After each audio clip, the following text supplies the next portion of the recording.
Hello, I'm Jennifer Stolde from Trendease International, and we're here with Maike Demandt from the Wuppertal Institut to talk about circularity. Thank you for joining us today. Thanks for having me. Can you tell us a little bit about yourself, your master's and your thesis, because it sounds very interesting. Yeah, I'm Maike Demandt from the Wuppertal Institut. I started as a junior researcher last year, and I studied business administration at first and did my bachelor thesis on corporate social responsibility in the German and Turkish textile industry. And for my master's degree, I studied sustainability management. And in my master thesis, I looked at extended producer responsibility in the German mattress industry. What is an extended producer responsibility? It means that the producers of the products have to take care of the products when they become waste at the end. So it's about being circular in manufacturing. Yes, true. So we're going to be talking in a panel at Heimtextil next week, which I'm looking forward to. And one of the key topics that is supposed to be addressed is the different vocabulary within sustainability.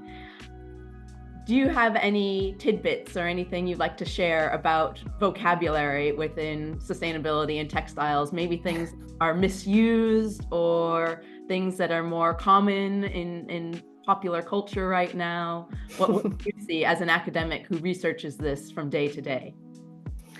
Yeah, so there are so many terms that you use, but I think, circular economy, there are so many definitions. I think there is a paper with over 100 definitions of circular economy. So this little word itself has a lot behind.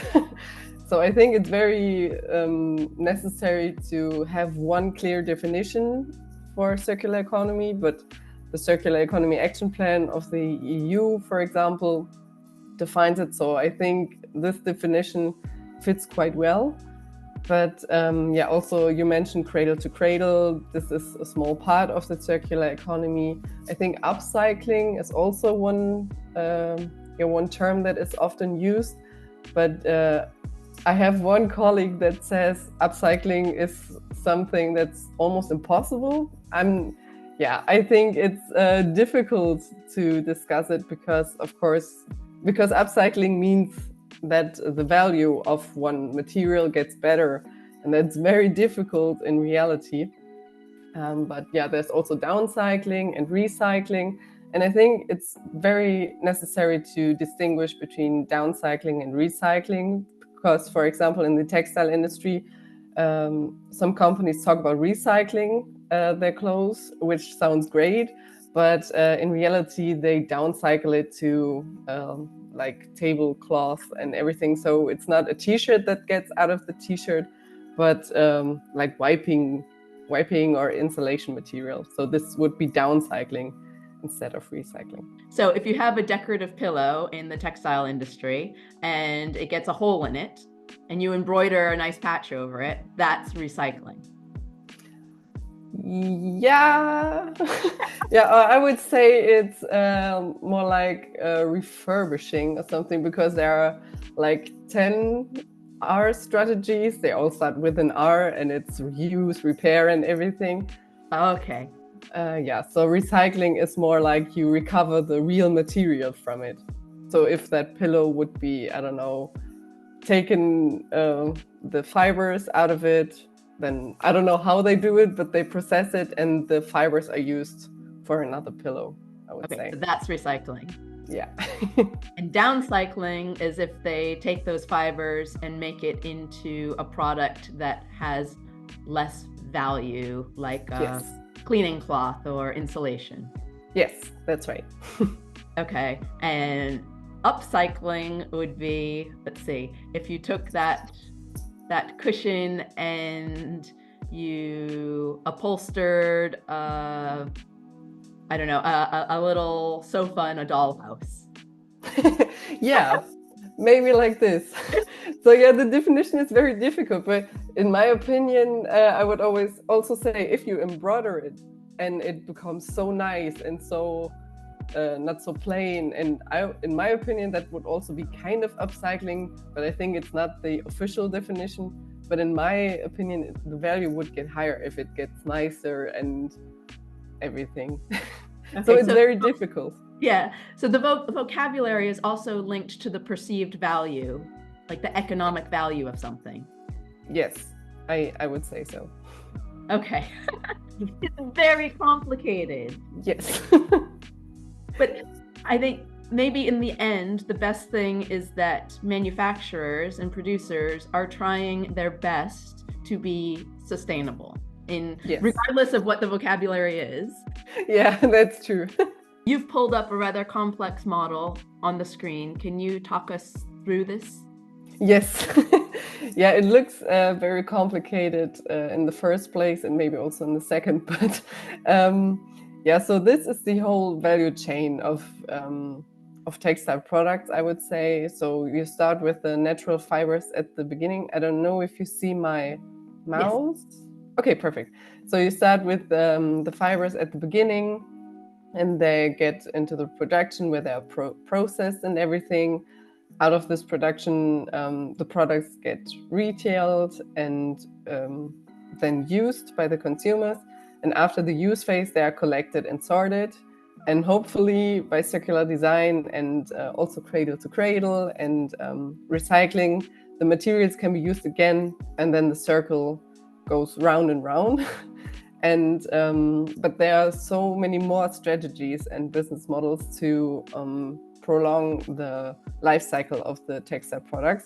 For example, you see already in the textile production, you can use excess material again, so it doesn't become waste. And distribution and retail, there is a new market for dead stock. And also from the use phase, you see that the arrows go back, and also from the collection and sorting that they go back to distribution and retail. For example, if you reuse your clothes, for example, you can sell it online to other people, so it gets distributed again and reused again before it's collected and sorted.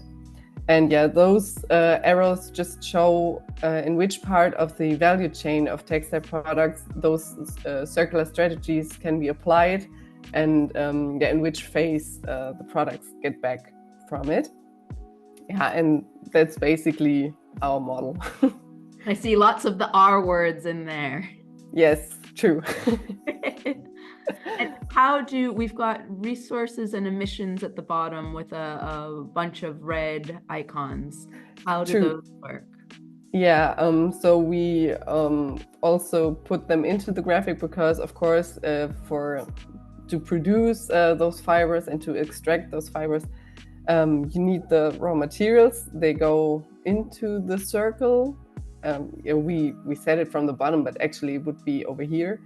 But yeah, they get into the circle, and what comes out of the circle is air pollution, water pollution, and everything. And we want to minimize the emissions that come out, but also we want to minimize the resources that go in, because it's also connected with emissions and everything, and water use is also a big problem. And so this gray arrow, this gray circle, that's the thing we want to minimize in general. And by circular economy, when you use the fibers from the end, at the beginning, you don't need new fibers, so you minimize the resources, for example, and you also minimize the emissions. So I'm going to be a bit controversial because we're going to be at the world's largest home textile fair. Would it actually be the best for the planet just to continue using what we already have rather than producing more? I think from a circular economy perspective, yes. It's impossible, but it would be, I think it would be the best, because then you don't need to extract new resources. You don't have to get rid of the waste by incineration or landfilling, which also causes environmental emissions and everything. But yeah, unfortunately, I think it's not possible. Well, even if we did that, if we didn't have trends and, the consumerism of buying things just to buy things, if people were buying things because they needed them, we would still need to produce more, because eventually items degrade over time. Yes. So Yeah. I guess a good balance would be to produce, but to produce responsibly. Yes, and I think also sufficiency is one key word that we also use in the context of circular economy, because it means that you produce enough, so you don't produce over, so there's no overproduction, but it's just enough for a very good living. So not just the bare minimum, but that you have a good life. Yeah, sufficiency, that's a good word. Thank you Yeah. for adding a new vocabulary word to my sustainable vocabulary book.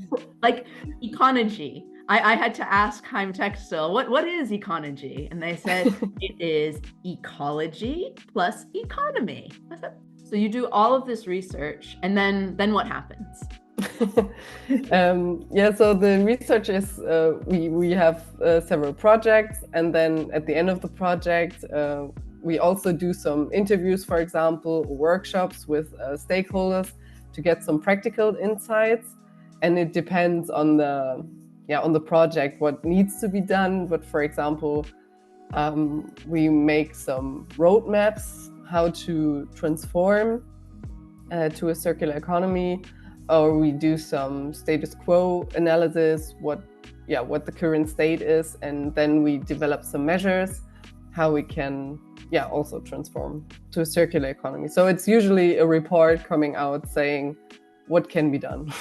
And if manufacturers are interested in these reports, how do they access them? But yeah, if you just Google Wuppertal Institute papers or research reports, then you should get the overview. Yeah. Are they available to the public, or do people have to pay for them? No, they're all available to the public because we have this open access. There are so many different marks and certifications and things out there. As an academic, do you see that there would be value or a possibility that maybe globally we will have one type of mark or just a few type of marks that could be recognized? Well, that would be the perfect scenario because right now we have a jungle of all those labels. I think, but for example, the Blue Angel from here in Germany, that is already a big mark that is recognized and it's also trustworthy. So I think if we can put it on another level, at the European level, that would be great. I think it would be, I think it may be a little bit difficult because the countries have other standards, but hopefully with the EU textile strategy, they want to harmonize everything, and maybe also the labeling will get better because also the eco-modulation directive also harmonizes the eco design for the products. So maybe that's a way where you can say, okay, we take the criteria from the eco design directive and then we make a label out of it, maybe. Harmonizing is another great word when talking about sustainability and circularity. Yes. So sustainability and circularity, which one is more of the umbrella? Do you have circularity and sustainability falls under, or sustainability is on top of circularity? No, I would definitely say sustainability is the umbrella, is on top, because you can also have social sustainability and also then the environmental sustainability. And under that is the circularity.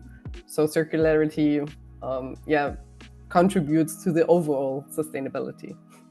So as an industry, when we talk about sustainability, we're using the right word. That's about the overall. Yes. Okay. Yes. We're doing something right. There we go. Yeah. And do you have any advice to the professionals on how to be more circular or sustainable? Of course, comply to the new laws that are coming now. But I think I can understand that it may be very difficult to transform the whole production from a linear way that everyone is doing right now to a circular way. But I think it's important to see the opportunities, because if you do this circular economy, you're not getting rid of your materials that you already have. So you keep them, and you're not so dependent on your suppliers, because all the materials you already have when you have a circular economy. So I think it's also a step by step. So of course you can't transform your whole production in one day, but you can start with different business models. For example, if you are a t-shirt producer, I would say maybe you can try to try out this leasing models for t-shirts. So you don't sell them, but you rather lease them to the consumers, and you get the t-shirts back, and they just have to pay for the use and not for the product. And for this, maybe the textiles are longer used in the circle. That would be a big paradigm shift to have Yes. lease your duvet. Yeah, but that would be so nice. I really want to try this. Let's spread the word. Don't buy your textiles, lease them. Yeah, right? And then everybody wins, right? Hopefully, a bunch of the viewers can come to our panel discussion on January 9th at 2 p.m. at Heimtextil and the Ecology Hub. But if not, there is the resource of the Wuppertal Institut, so they can find your papers online. And thank you for contributing your knowledge and also trying to make the world a better place.